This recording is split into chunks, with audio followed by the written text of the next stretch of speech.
Good afternoon, everybody, and welcome to our webinar today on the last day of World Childless Week 2024. We're really honoured to be invited back to share this really important topic and raise the voice of the experience of women without their own biological children for any reason, who find themselves navigating the role of step-parent in their lives. And it's a really unique experience. I've invited some great panellists today to join me to open up this discussion. We're really looking forward to the next 60 minutes with yourselves and running through just some of our thoughts and experiences and some of the data and research that we've found around step families and around their strengths and contributions that they can make to society, and really about our own experiences as women within that role. So allow me to introduce myself. My name is Alex Williamson. I am a stepmother of 13 years.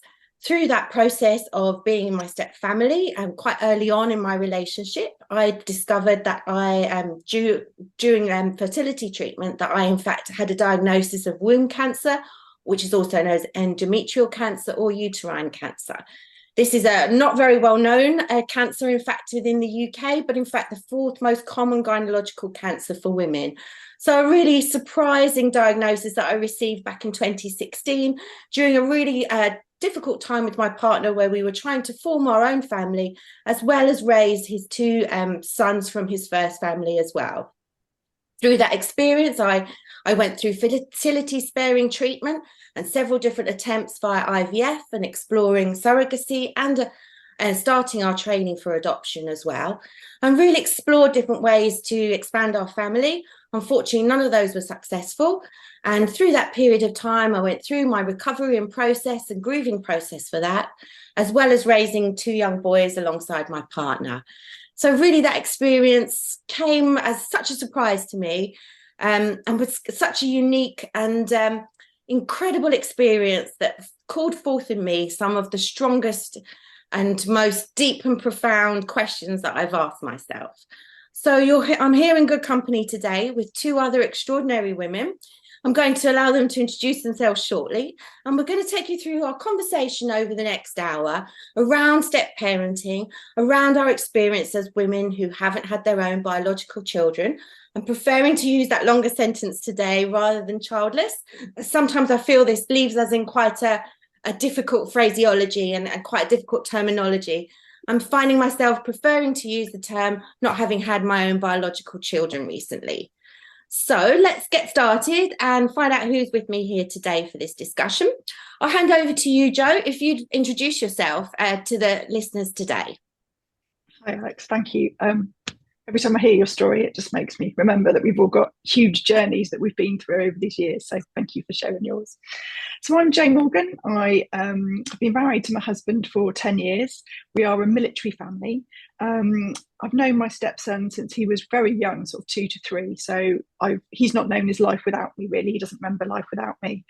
I'm childless, not by choice. I don't have my own biological children. I discovered that I would need to do IVF in order to attempt to have my own children. And the biggest shock for me was finding out that I wasn't allowed to have it under the NHS due to my husband having his own child, which was phenomenal for me. I was like, how does that happen that I can't get funding? So several thousands of pounds later, 3 failed rounds of IVF, several ectopic pregnancies and miscarriages, I am a stepmom. And that's quite a journey, and it's a journey that I find is some childless women can be jealous of, because they believe that I have a child, even though I don't feel I have my child at the moment. I went through the grief process while looking after my stepson, and taking all the drugs and everything, and there was a lot of jealousy with my husband during that time, that I was very jealous he had his own child, and we had to navigate all of that. Come through the other side. It's been a long journey now. My stepson is 16, so we're getting there and doing well. And I'm really excited to sort of share more of our journey with us today. So thanks for inviting us, Alex. Thank you, Joe. Thank you very much for sharing that. And we welcome as well anybody who'd like to share in the chat, as Steph mentioned at the start of this call. Any messages shared in the chat today, we'll try to get round to. We'd love to hear where you're tuning in from today, whereabouts around the world. And also if you want to share any part of your journey. And as you're aware, this webinar is recorded and will be on the World Childless Week YouTube channel as well. But all of that information that is in the chat will be confidential and contained there. And talking about parts of the world that people are joining us from today, I'm really excited to have Shanine join us this week. So Shanine, would you like to introduce yourself and where you're calling in from? Sure.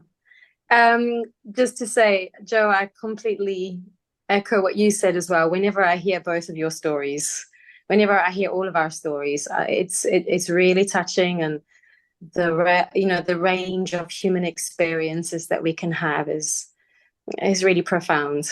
I'm glad to be sharing my story here with you guys today. So I live in Brighton in the UK, and I'm currently on a step family holiday in Greece. So that is not Greece. But you probably don't really want to see the little digs that I'm staying in at the moment. But yeah, I'm calling from sunny Greece. And yeah, it's an extended step family holiday with lots of step grandparents and step aunts and uncles and cousins. And yeah, it's really interesting. My experiences around fertility and having children are that I had early menopause, also very unexpected. And at the time when I realized that was happening, I didn't have a partner, and I thought I had plenty of time. So it was such a shock to me. And I actually went through a lot of that experience, and I went through a lot of the grieving around knowing I wasn't going to have my own biological children by the time I met my partner. Been with my partner for 4 years, been a stepmom for 4 years. And the children are quite young. The youngest was 14 months old when we met. Then there was a 9-year, so he's now 5, and there's also a 9-year-old and a 16-year-old. So it's quite a range of ages. So it was quite a different experience coming into a relationship like that, already knowing I couldn't have my own biological children. And at first, it seemed like a match made in heaven, right? Because there were 3 kids who absolutely deserve additional parenting, and I couldn't have my own. So it seemed just perfect, happy, blended family. But as time goes by, you realize all of the challenges that comes with, and the double-edged sword. Thank you. Thank you, Shanine. And we're going to dive into some and explore some of those challenges as we go through the conversation today. And it's just so interesting that this duality that we experience as women, both finding ourselves in the childless community, as Joe mentioned, sometimes a source of envy, or a plan B is perhaps to be a stepmom or to be in a step family. And actually then finding ourselves with the other foot in the family side of things, and finding ourselves, because we haven't had our own biological children, we haven't birthed children into a family, we are not family quite enough, in fact, and we don't belong in that side too. So research has shown us that stepmothers experience really high levels of anxiety and stress around the ambiguity of their role as a step parent, and the difficulties that they face, and the length of time that it can take for step families to actually form. We're going to take a look just briefly at some of the step families that we've seen through history and time. So step family and the need for the step family structure has existed right the way back. You can trace it back to Roman mythology, Greek mythology. There are several characters there that are described, but they always come with quite a strong archetype around them, around evilness, around a threat to resources, about having a personal agenda. Definitely within the world of Greek mythology and Roman mythology, they have the additional kind of amorous element as too, like we can see in characters such as Phaedra. And really that kind of anti-mother position that the childless stepmother can be found catapulted into, and a narrative running through our society around these roles. The stepfather, or that kind of role, has quite a different narrative in society, and is often hailed as a hero, is often imagined to be very self-sacrificing and someone who really is needed within the single mother dynamic, but that we're not afforded that same generosity to the stepmother role. Although things are changing over time, and I'm going to talk about some of the changes and some of the more recent research as this webinar progresses, to show some of the strengths that we actually do contain within the step family structure. Certainly, as I found myself entering into the step family role, I found myself very much part of this unconscious bias and this lean towards a heteronormative nuclear family in our society and how that would look. And of course, society has put that nuclear dynamic and favoured that nuclear dynamic, that being of two parents married under the same roof, raising children together for the benefit of children. One of the benefits is children. Another elements are around, religion, control, different capitalist ideals, even you can look into it. But actually that structure, that favouring of the nuclear family at its heart at some point is because it was considered for a long time that nuclear family, those married parents, could bring better outcomes for the children and young people in our society. So that the two parents together were stronger, in fact, to raise children that were more stable and able to contribute greater in society. So I'm wondering now if that is still true.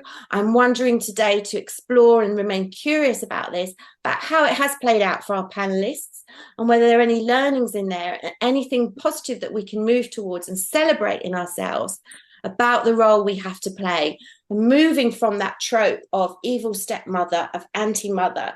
You can see it, as I said, right through mythology, through literature, through films. The Sound of Music was on the other day, and I was reminded of the stepmother role that played in that, the Baroness who comes in at the end, unable to connect with the children, unable, played such a typical role there. And all of these narratives, of course, which have played out in our lives, and at some level we have embodied and started to work with as we enter into our step families, and started to question as well. And I'd really like to celebrate towards the end our incredible strengths as well, as we've moved through this duality of being childless and step parenting. So let's talk now with the panelists a bit about their experience of how they have found they have been impacted by some of those biases I've described when they started their step parenting journey. So I'm keen to know, Jo, how was it within the military family, within the military world? How did you find, in fact, being part of a blended family and being yourself without your own biological children? How was it in that world? Tough, Alex. As a military family, you tend to move around quite a lot. So probably every 2 to 3 years, we were relocating to different parts of the country. And my husband had to tailor his career to make sure that we didn't get drafted abroad, we didn't end up away. Unfortunately, there is high conflict with the biological mother. So trying to get a relationship to be able to enable us to be able to still see my stepson, my husband's son, proved really difficult. And that means that whenever we moved, the onus was on us to maintain that relationship. Also, the dynamic on a military base is that there's very much, it's quite archaic, if you like. It's very much, the mum stays home with the biological children and the dad goes to work. I am starting to see a shift now into more women in the military and that sort of dual role and going out to work. But ultimately, at the start of my journey with my stepson, if we were invited to coffee mornings, let's get to know people. If you move to a new base, it's a lot of coffee mornings. I can't do a coffee morning. I work full time. I can't go and meet them. I can't have play dates. And I only see my stepson every other fortnight, for a couple of nights. I can't then try and organise it. I can't build relationships. He was unable to build friendships on the base, to have other children to play with. So the onus becomes very much on us to help look after him. One of the big points for me was when my husband was deployed for 9 months away, and I had to navigate a relationship that was suddenly depleted. So I was no longer allowed access to see him every other weekend. I was informed that I should be grateful that I get a few hours a day that I was to see him for. And they lived at that point 2.5 hours away. I had to do all the driving and the journey to pick him up, bring him back and see him. And I was basically told, should be lucky that, you get to see him that often. So not only am I grieving being childless, I also then have a stepson that was taken from me and given less access for, that I really wanted to see. And also assumed that I wanted to continue those relationships while my husband was away. So yes, as much as I have a relationship with my stepson, that's also very hard to maintain on my own merit. And also involving the grandparents. I've got a relationship with my husband's parents, so I wanted them to be able to see their grandchild, but also my mum. My mum needed to be able to see my stepson, who is a part of this dynamic as well, and keep those relationships going. That sort of family dynamic for me on a military base and continuously moving around has been really quite difficult. And I never got. Yeah, sorry. Yeah. No, it sounds incredibly tough, and you've reminded me of that really intense experience that I certainly had, and I think that you're describing there with step parenting, where there is that expectation for us to invest and to be present as a maternal figure within the home, yet with very little of the identity or very little of the agency that in fact birth mothers have. But us either perceiving a concept of us needing to invest and be very invested women with our stepchildren, or whether we're doing that because we are supporting our partner, in the example that you gave when your partner was deployed for a while and you had that less access possibility there. And of course our own feelings, which grow towards our children, our stepchildren as well, where we may want to invest more and we feel bonded to them and concerned about them, yet outside of the expected dynamic of what that looks like, where are those rights? And we often, in the support groups that I run, often we hear as well women quite fearful if they were to break up with their partner, what kind of relationship would they be able to continue to have with their stepchildren? Or and that's so Absolutely difficult after you've had a child in your life for a really long period of time. How long have you been step parenting now? I think.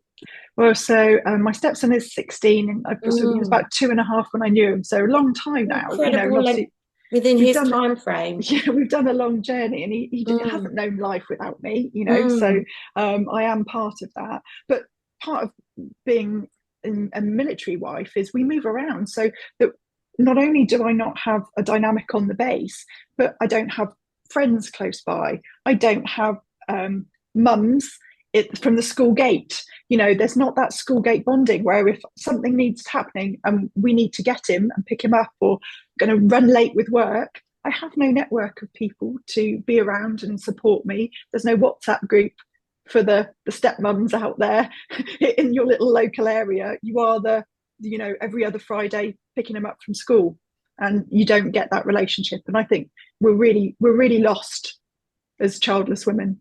Very unsupported, definitely. Yeah. Shanine, I'm curious how your experience has been to date. How has the dynamic been across the two families and the two households that you entered into? Well, actually, Alex, something you said earlier about, we hold up this idea of the nuclear family as the norm. And I just realized as you were saying that's now that I'm in this family, I came into the family, there is still the expectation within my family that we will be a nuclear family. So that there's and I want to be very clear to say I don't talk with any blame at all, because this is an incredibly challenging situation for the children, for the children's mother, for my partner, for myself. But there is like an invisible expectation that I will be mum.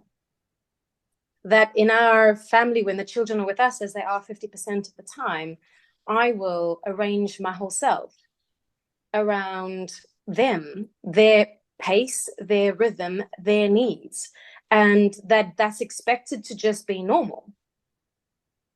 But I am without my own biological children.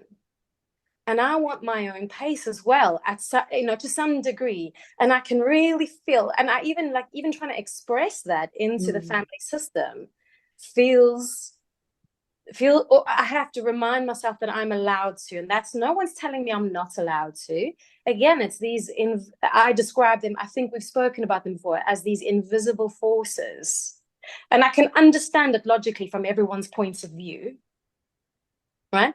But I think that I feel like I'm like the messenger in a way, saying, hey, this doesn't work for me, and I have a right to say that, and I have a right to expect things. I am a woman without my own children. I want my life to be in a certain way. You absolutely are. And you've absolutely every right to demand that. And I think where I see many step families and women struggle is trying to replicate this nuclear family like you've just described there, Shani, when you are together and when you are on your on days or when they're at your house, whatever that routine looks like. And my question to the panel today and to those of you watching this is that correct? Are we, in fact, as childless women, got an opportunity to be a huge disruptor to family dynamic and actually say, is there a different way that this could be done? How could I be valued, perhaps as a mentor, as a guide, as a woman who has so many different experiences to bring into what can be a very closed knit family? And of course, it needs to be that way initially, especially when children are young, for example. We'll talk about ages and children in a moment as well, because that kind of close knitness is needed to kind of hold the security of the children, to hold that safe container for them, to make them feel that the very close attachments with their parents aren't threatened. So that we know from research has shown us that that really strong attachment style brings around fantastic outcomes for children, can be really beneficial for them. And many of us may feel as childless women coming in really quite disruptive to that dynamic and quite a challenge to it, in fact, to quite a threat to it, which is why we've seen all these different narratives through time around it. But in fact, I want to flip that on its head today and say, is it the worst thing possible? Or actually, has the best thing possible just walked into your family? I don't think you can find a stronger, more self-aware woman than one that has had to trod the path of understanding that they won't have their own children. They've either had a frustrated journey that's very obvious, like the IVF cycles that, you know, are very recognized that we've described, or where the more personal singular journeys may be about the early menopause or not meeting the right partner at the right time and kind of missing those windows. And also decisions to previous to meeting their partners with children to be child free, in fact, and having been settled around that decision. And actually, there's so much fear about us coming in and disrupting that birth mother sanctity that it can be really overwhelming, and it can leave us not many places to go. But I'm calling out today for some new places to go. And I wonder what's happening for us in the chat, Jo, and if we've got some sharing coming through there that we'd like to maybe expand on this topic with them as well. So Kathy's asked a question, so we'll try and do our best to answer them where we can, obviously with our own personal experiences here. And I think it's very true, and it's something that's come up in our groups quite a lot, Alex, when we've been together. How do we keep our worthiness when not being the biological parent? And I think Shanine's just sort of tipped on that, of that sort of ideal of the selfishness of feeling, you know, I am worthwhile, but you become second fiddle to a lot of things that go on. It's the alternate weekends, isn't it? It's the this weekend is the stepson weekend or the stepchild weekend, so everything gets dedicated to that, and you find you almost pause your life to alternate weekends or whatever dynamic that you may have. As we know, there are so many different access arrangements out there that can be minimal to quite disruptive to a family life. So it'd be interesting to hear how you both feel about how do we keep our worthiness not being the biological parent.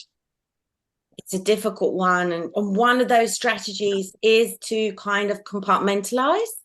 So I definitely, if you've got children traveling between homes, and of course not everyone will have that today, some of them will have a permanent custody of their children, their stepchildren as well in the home. And as you're right, there's so many different variants.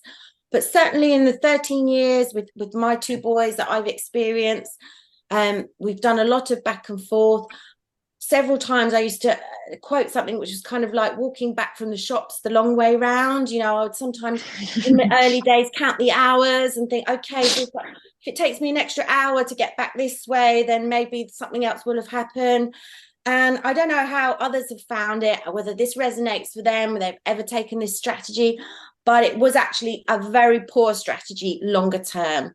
In fact, leaning into family life, which was, of course, incredibly difficult when I was grieving my own childless journey. But in fact, when I were able to, leaning into family life actually strengthened the bonds and the opportunities, those kind of little small moments to have that connection and build those bonds and be seen better within your own home. And I would say that's one of the things I definitely learned along the way. And another thing I really learned along the way, and I'll pass this one to Shanine next as well, is the importance of strengthening with your partner. So really having that dual combined approach together, that really upping the ante of the need to communicate well together, accept differences. You know, certainly different parenting styles can be present within a family, within a first family, as well as within a second family. But really this using my trump card, if you like, of their father, and him really being the voice and setting the tone of how I might be seen within the home, if that's the worthiness that they're describing in the question in the box. What are your thoughts, Shanine? Have you had any experiences around that? It's what a question, right? This what it hinges around, really. And listening to you, Joe and Alex, you are quite some years further down the line than I am. You know, we're 4 years into our blended family, and I'm still very much figuring that out myself. And what I have figured out so far is with a lot of support from other women going through similar things. My partner and I have support from another couple who are like mentors to us. And like Alex, like you said, communicating as much as possible, even though that's not always easy because there are so many layers of busyness and so many demands. But like really, what I'm getting out of it is my belief in my own value. I've never had to rely on my own belief in my own value so much, ever in my life. And I would say that's one of the greatest learnings I am getting from this situation. Absolutely. I'm not sure that always birth mothers get to qualify that identity as much. I mean, a lot can be said and mirrored in the birth mother experience. So we're not here to talk much about that today, but their own not feeling seen at home as well. There's a lot of parallels there that we can experience. Yeah. Have you another question there, Joe? Yeah, Kathy's just expanded and said, do we feel value from the family?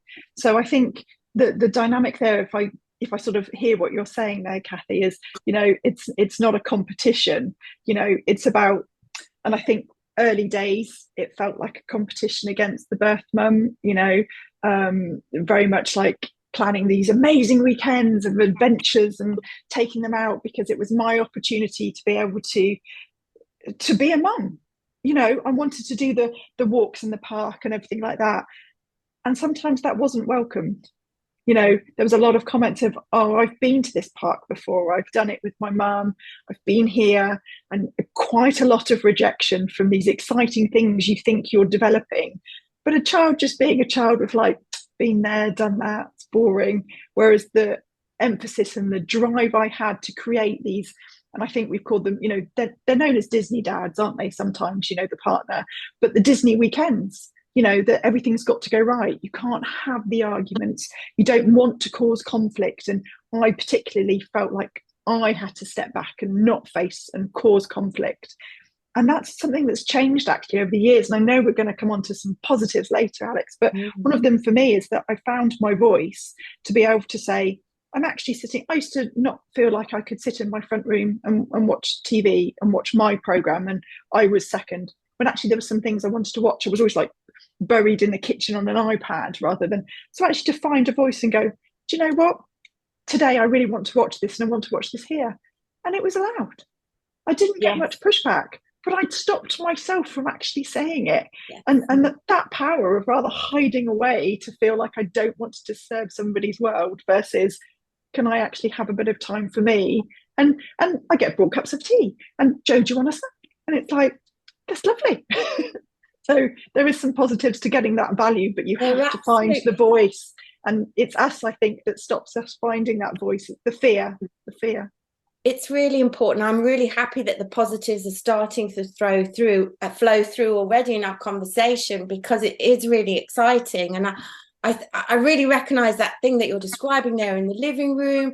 And I've had those feelings myself. And it's that temptation as well, that if they're not here for very long, perhaps I can diminish my needs. Perhaps I can temporarily set them aside, or I'm trying to bond with them, or there can be a million reasons why you might do that. But we really want to encourage you today, other stepmoms that are listening and tuning in, to take those small steps. And actually, because you've got something really to add when we kind of disrupt the family dynamic and we say, hey, Joe likes that show. That's what she wants to watch right now. And I must admit, especially when the kids were little, my show used to be Strictly, and that's what I would love to watch. And surely over time, I would find little people slightly starting to join me on the edges of the sofa over time and starting to watch it too. And we have so much to offer with our own worldview within these families that it's really exciting. And we really must encourage ourselves, support ourselves to take those small stands over and over again, and not to let them slip away for maybe once in a while, but not too often, because I'm not pretending that family life is perfect, but it's really important to take those stands for our own mental health, for our own well-being, that with our partners, but also to show children a different worldview as well. Any other questions? Yeah, there's another one here, Al. So it's from Laura, written quite a bit. So I'm just going to go to the question, which I think is something we've addressed previously before. So my question is, how do you incorporate your own parents and siblings into the role of step parents and step auntie, as everyone seems to want to tiptoe around and nobody wants to break a traditional family? So I think that's quite key, that there is quite an extended life past us as just the step parent. There's also our parents and our family that also suddenly are thrown into this dynamic of becoming involved in someone else's life.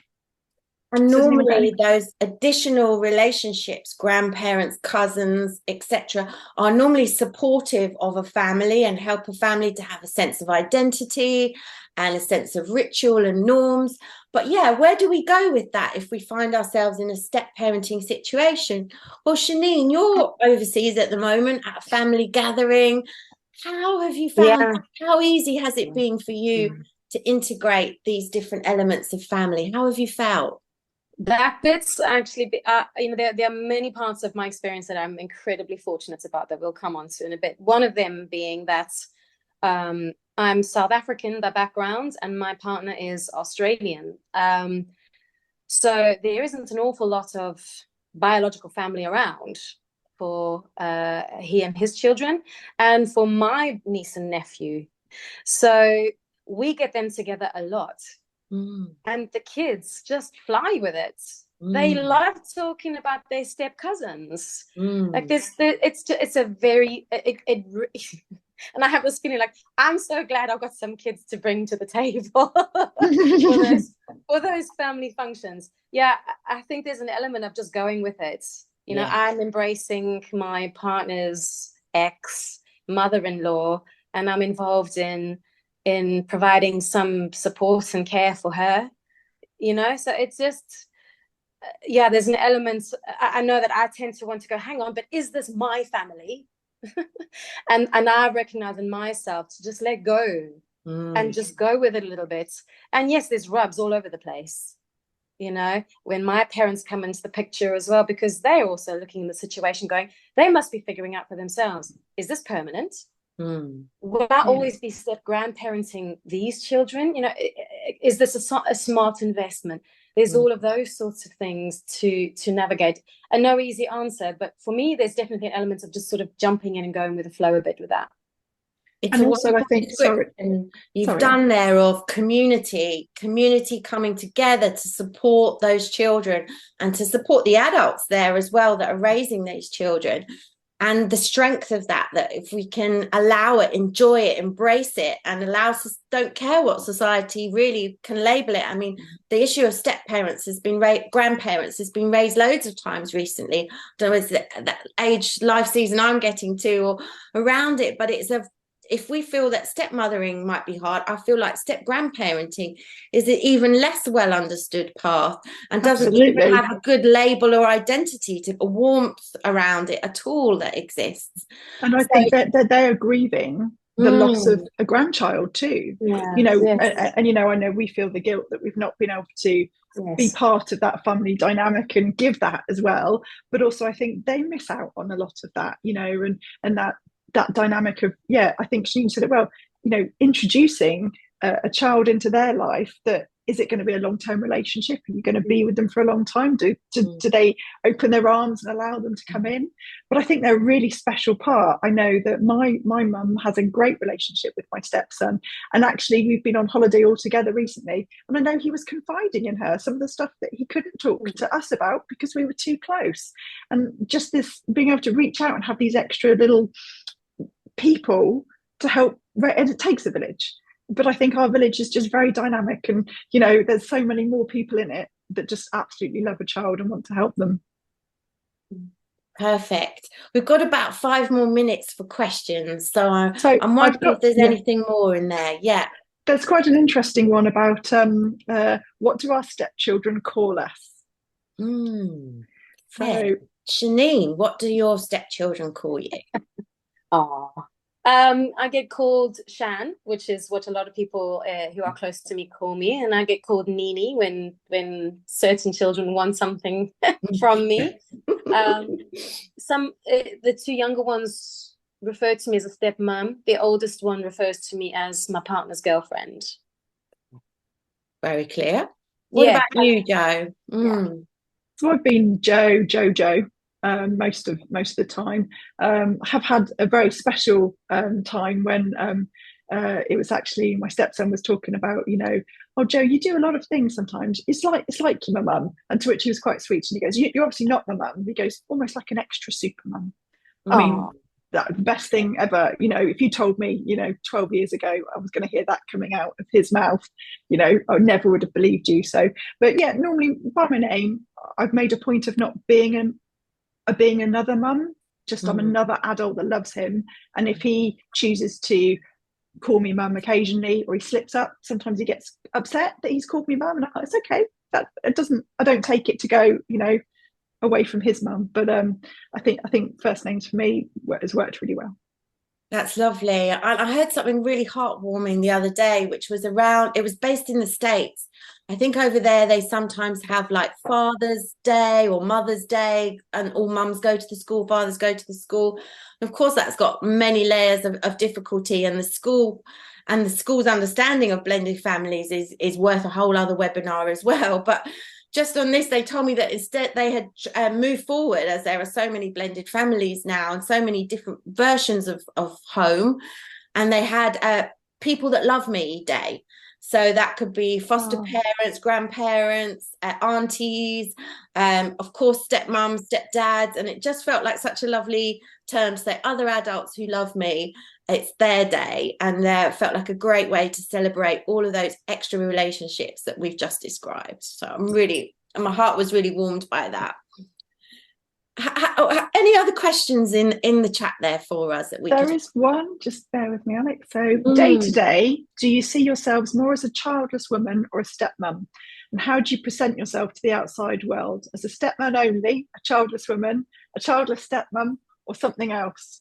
Great question. Very good. Thank you. Yes. How shall we answer this, panel? Let's have a think. Anyone want to dive in first off? So I would answer with, it depends on the day and how I'm feeling. So there are times when, and I think we've all had it, you know, the question, do you have any children, is the one we all dread, you know, and it's asked normally quite innocently, but the answers I give could depend on how I'm feeling and how, you know, someone makes me feel. So I would say it depends on my strength on the day, is depending on whether I feel confident to say I don't have any children. And then you normally get the question, why is that? And you think, oh, yeah, it's quite, here we go. Do you really want the full answer? As we all know, sat here, sometimes that answer to that question can be quite, and sometimes I go, yes, I am a mum. I've got a stepson, you know, and I think it's quite fluid for me. I'm not ashamed if sometimes I pretend I don't have a stepson, if it's with a stranger on a bus, or sometimes if I say I've got to just call him my son, because sometimes that's easier. And that's the confidence I take from that. Yeah. Love that. Shanine, what's it like for you with those identities? Yes, fairly similar. I mean, there's so many invisible forces with each of those identities. I think I generally start off very generally. And then sort of I am really heartened by sometimes women who are mothers will instantly go, oh, that must be really hard. Like a lot of mothers instantly feel that, and then that warms me up, and then I feel like I can have a more in-depth conversation. But I will always start very, very generally. Yes, no, I haven't got kids. I've got stepkids, and then sort of leave it at that. Thank you. I found a couple of different things. I've found often in the office space or in the workspace, you know, kind of joining into those family chats, I've sometimes felt sad that I haven't been able to represent my other identity, which is not having been able to have my own biological children, and knowing that there could be many other women stood around listening to this. And I'm not able to, in that moment, kind of bring that whole identity with me, and feeling a sense of shame, not shame around, but regret around that. And sometimes I've had women come to me and say, oh, I didn't realize, I thought they were your children, because of the way you're kind of talking very familiar in the world of gaming or whatever we might be talking about, you know, about challenges in the home, in the family life. And so I found it really hard. And it's certainly, like you say, some of those really difficult questions where you don't want to go into all of the reasons why you haven't had biological children at any one time, has encouraged me to change my language when I speak to others. So I'll often now describe, when I'm inquiring with someone else or getting to know someone else, I often say, do you have young people in your life that you're caring about at the moment? Because that, again, could be a different kind of relationship. It could be an auntie relationship, could be a godmum relationship. You could be caring about your neighbour who's going through their GCSEs. You know, it could be all sorts of different ways that you're concerned about young children. And I think there is that pain point where you think that childless women, we must never talk about children, we must never talk about or enjoyment of family life or enjoyment of biological children. And of course, there are some phases of your grief journey when that is incredibly triggering, and that's really, really hard, as we've described here. Really hard place to be, and really uncomfortable place to be. And of course, being in a step family is the most triggering of environments you could be in when you're going through that grief.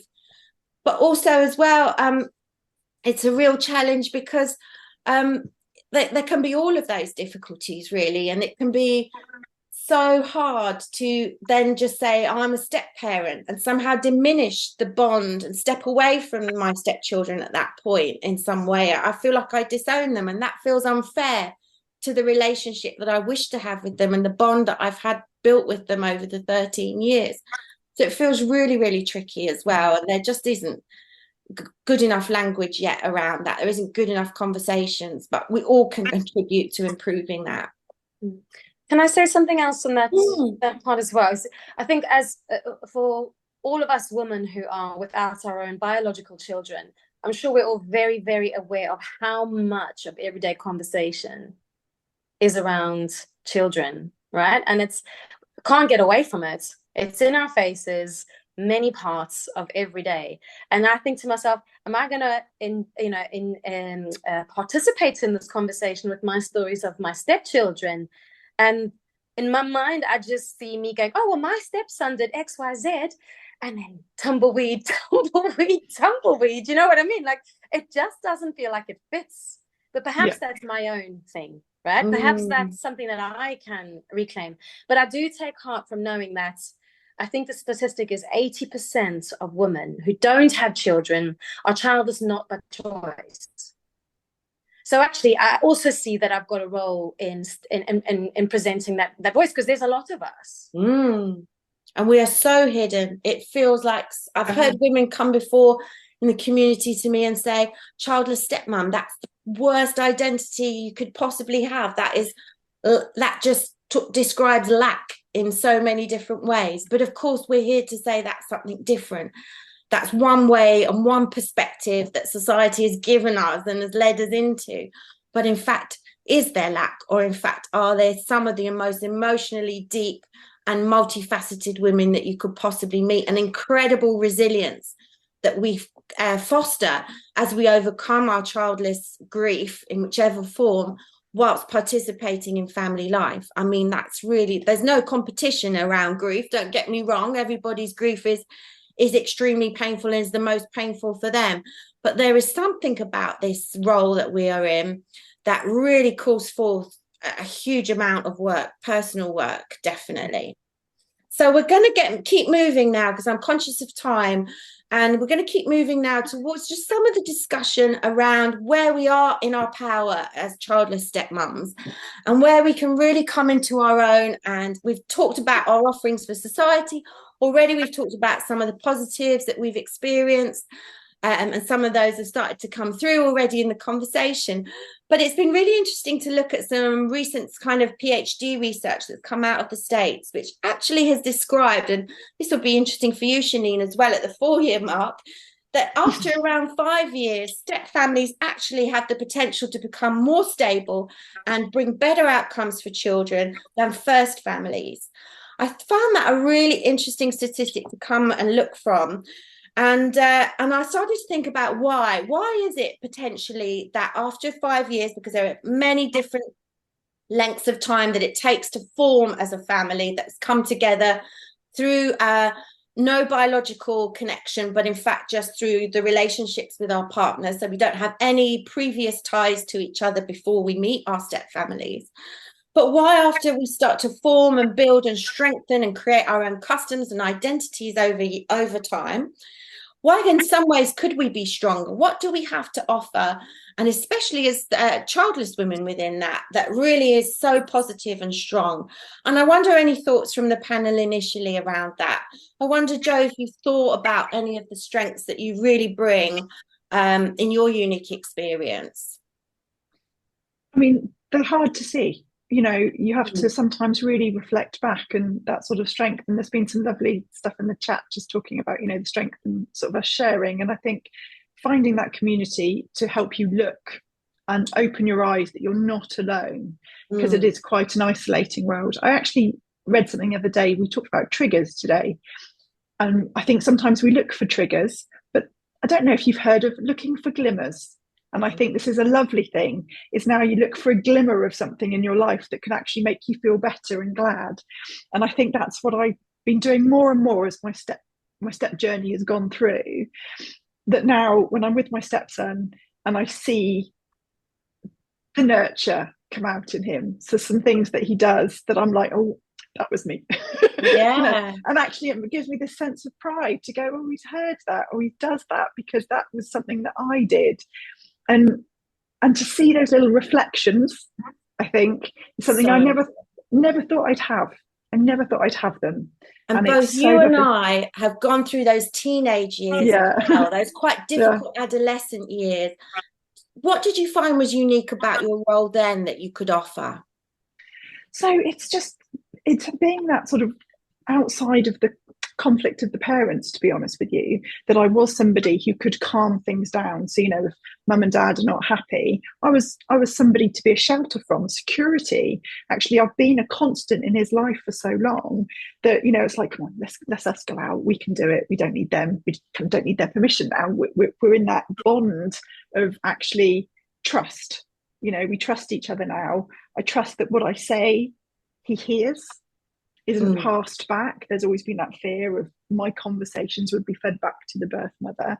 And now I know he understands that there is a difficult dynamic there, and we both treasure our relationship. And he's becoming a young adult, and I'm really enjoying watching him grow. You know, he's in his final GCSE year, and I'm becoming the nagging parent that's like, come on, revise. And I'm thinking, be chill, it's fine, Joe. I found that too, that really in those adolescent years, and I met my stepsons when they were 8 and 11, so we were just kind of heading into that tunnel.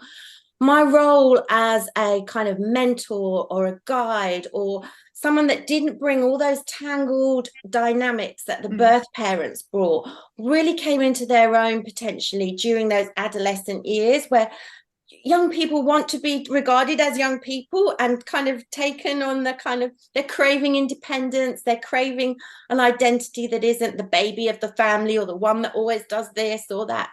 And actually, as that step parent, you can really work with that at that point, I think. And it's one of the unique times that you can come in and really valued by that slight distance that you have. And of course, as well, I would say, and I know this will be controversial for some people as well, but I think as childless stepmoms as well, we do offer some stability around the topics of money. So often women who haven't had their own children may have invested in their careers for longer and not have taken career breaks, such as birth mothers may have had to.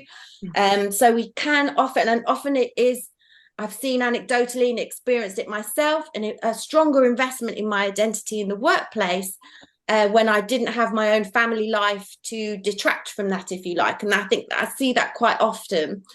And I think that's one of the areas that can be really, it's a hot topic in step family life, money and supporting and finances.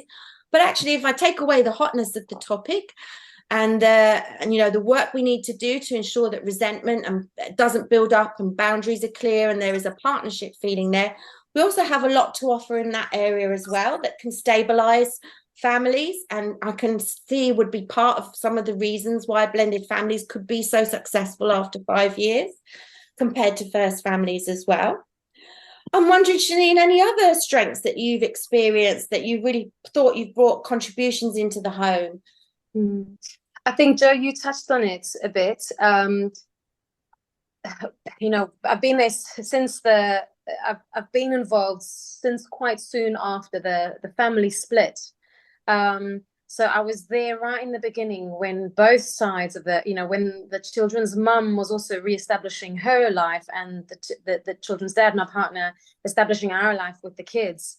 And in that rockiness, between the two biological parents, I think because I had more distance, I could settle things a little easier.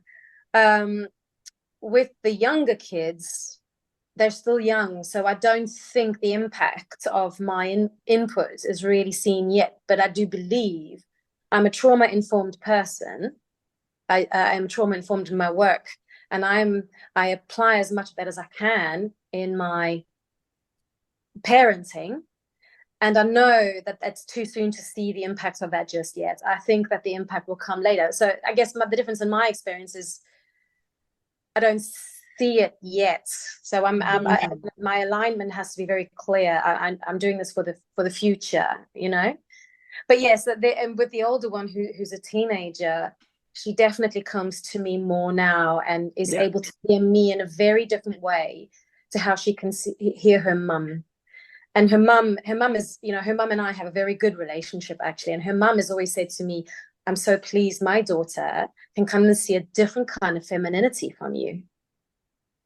That's lovely. Yeah. Real valuing between you there. Yes. Real honouring. That's beautiful. I think also birth parents tend to not want their children to grow up. So they like the little child, they like the youngsters. And I think we relish in the growth, because as they become more independent, I think they become more aware and understanding of the situation and probably a bit more empathetic with our situation too. And I've definitely felt that and seen that with the growing up and allowing him, my stepson, to be the little adult that he's turning into. Could turn into a horrible teenager, but we're still getting there. We absolutely do. And we have the potential to model generosity of heart, compassion, empathy for others, building bridges towards others who we don't necessarily always feel compelled to build bridges towards, and I think we have the potential to model that. Of course, the second family also has the potential to model some of the things that didn't work right in the first family. So whether that's better resolution of arguments, whether that is more loving relationships modeled in front of them, though of course that is always challenging for both children to see that in their parents, and that's a bigger topic, but just for a top level for this discussion, there is that potential as well that we do have, where we can go in and model that so differently and improve the outcome. And I think as well, as children grow and they come to understand our own challenges of not having our own children and being within this family setting, we really have as well a supportive role to play for challenges that they face in their future that will require resilience and will require self-inquiry and exploration to overcome these. And we can really have the opportunity to model that firsthand and help them look back at that and be an example of how that's been a battle, often hard won. I'm not in any way glossing over those experiences, but that's really important too. And as we're coming to a close, I'm mindful of any kind of final thoughts from you as panelists today, the discussions we've had. And I labelled this webinar The Greatest Gift to Society and Yourself, this experience of the childless stepmom, because it's so rarely seen that way. As I described earlier, it's described a moniker no one would want to have. It seems such an uncomfortable place to be. And we've acknowledged the journey that it can take, and that journey can be multiple seasons through our lives as we age and we go through different times of our lives. We experience that grief in different ways. But I'd love to hear your final thoughts that you'd like to share with anybody watching this and tuning in today. Jo, over to you. So I think one of my good friends who actually has her own son, he's just turned 3. I was having quite a difficult time, and sort of there was a lot going on, a lot of things. And she just phoned me up one day and went, I see you, I see what you do. And I don't know if I could do that. I don't know if I could take on, she goes, my son is difficult enough. I don't know if I could take on what you've taken on. So I get emotional, so I won't do it. And I don't know if I could take on what you've done. And to actually have somebody say that to you was phenomenal. And it made me really proud that, yeah, I've worked hard to have this relationship and I feel really rewarded for it. In some days, not so much, but most of the time now, it is something that is part of my life and I really enjoy it, and I think that's what we need to think about. Is we've been through a lot of grief, and I think it will always be there in the background. There will always be the little stages of things that we feel that we're missing out on. But look what I've gained and I get to do because of my journey and the relationships I have with my family now. That's beautiful. Thank you, Jo. Thank you. Shanine, last thoughts that you'd like to share with us today? Just to say thank you, Jo, as well. When I see the emotion in you, I feel it too, right? And that's something I think that we all bond over, every single one of us. I also have the children's grandma, so my partner's ex-mother-in-law saying the same thing to me. My partner says that to me. All these people saying, I couldn't do what you're doing. And to me, that just utterly speaks to the difficulty of the situations we've been through, which means we can do this. Yes, we can. They come hand in hand. The grief and the pain is what has allowed us to be able to. I wouldn't do it if I could have my own kids, and it just wouldn't happen. Yes. Right? But that steeled me, that steeled us to be able to do it. My final thoughts, Alex, are that I hold this idea that pre-nuclear family villages were raising children, and then we changed to the nuclear family, which is proving to not be that effective. In some unexpected way, we've gone back to a village raising its children through the blended family. Yeah. Thank you. Thank you. Thank you so much, panelists, and thank you so much to everybody who shared in the chat with us your messages today. We've held you in our hearts as we've gone through this journey together.